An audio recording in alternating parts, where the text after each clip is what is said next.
Hey guys, okay, this is the third video for Friday, so if this is not the third video you're watching, you're out of order, alright? So go back and try to find the other videos first. So, last thing we need to talk about in chapter 14 is what a catalyst is, alright? We kind of mentioned it maybe a little bit before, but let's talk about it more. What a catalyst is a catalyst is something that basically speeds up a chemical reaction. And how it does this is it provides an alternative mechanism. The simplest way it can provide an alternative mechanism is what you see in the picture here, right? What happens? We took one huge step, so one huge activation energy, and we broke it up into two smaller steps. This is easier to do. So usually what a catalyst does is it sort of adds another step to a reaction, but weirdly enough, by adding this step, you actually speed it up. But the other thing about a catalyst is basically the opposite of an intermediate.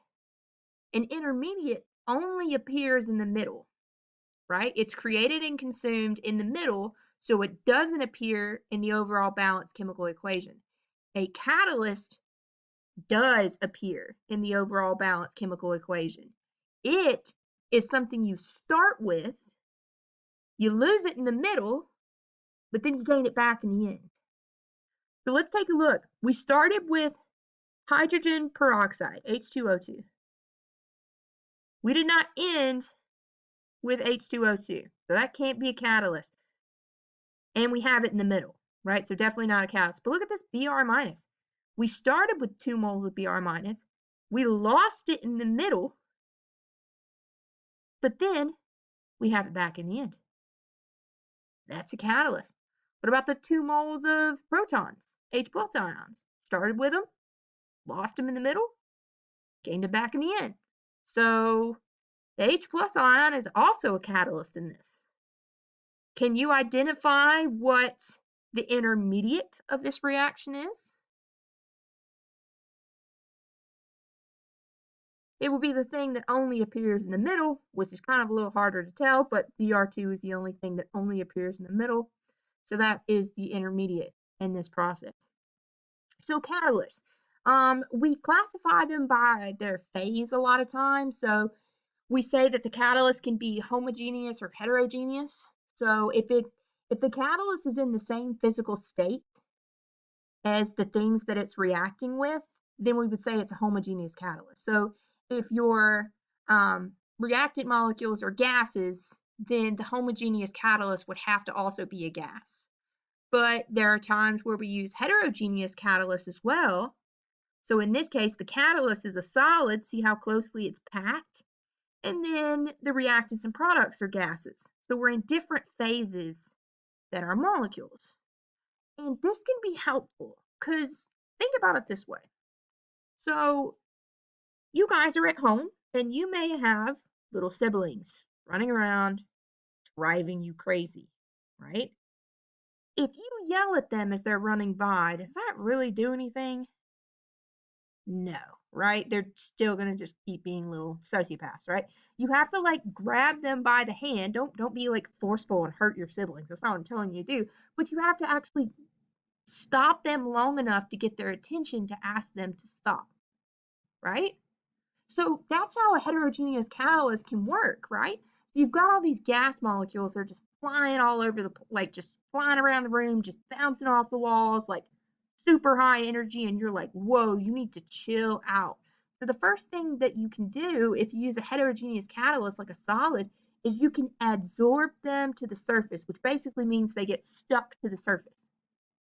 Then, while they're stuck to the surface, this is where you have your conversation with them, right? If it's kids, or where the molecules can actually start breaking apart and so they can diffuse around, break apart, kind of roll around the surface here. Then they can start running into each other and reacting in a different way. And then, just like whenever you're done talking to your little sibling, you send them on their way, right? The catalyst can then release the molecule and it can desorb from the surface and go on about its business.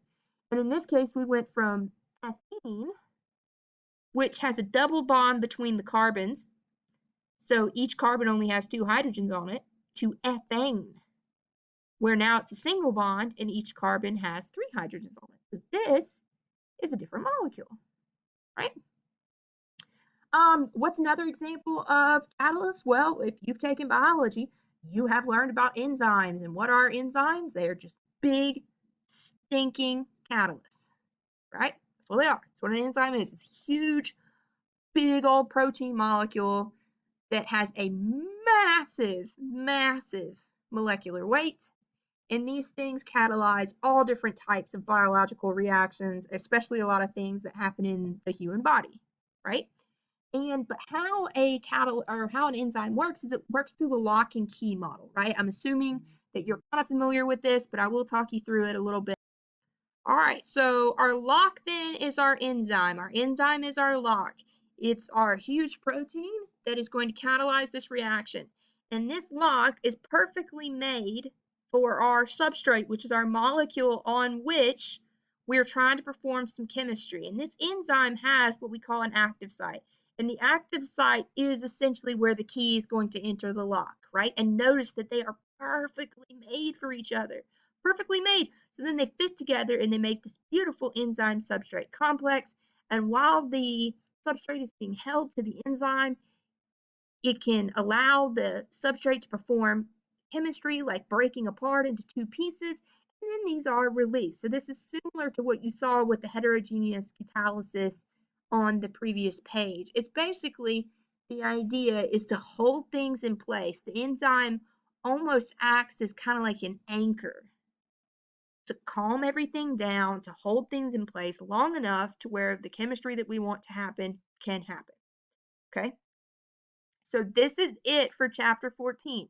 So we are done lecturing on chapter 14. You should have everything that you need at this point to complete your chapter 14 homework assignment, and that chapter 14 homework assignment will be due by midnight on Monday. Okay? If you have questions on how to complete some of those chapter 14 homework questions, those need to be written out and asked in the discussion under the assignments tab on our class page, okay? That way all your classmates and me, we can all interact and we don't keep asking the same question over and over again. All right? Okay, that's it. Stover out.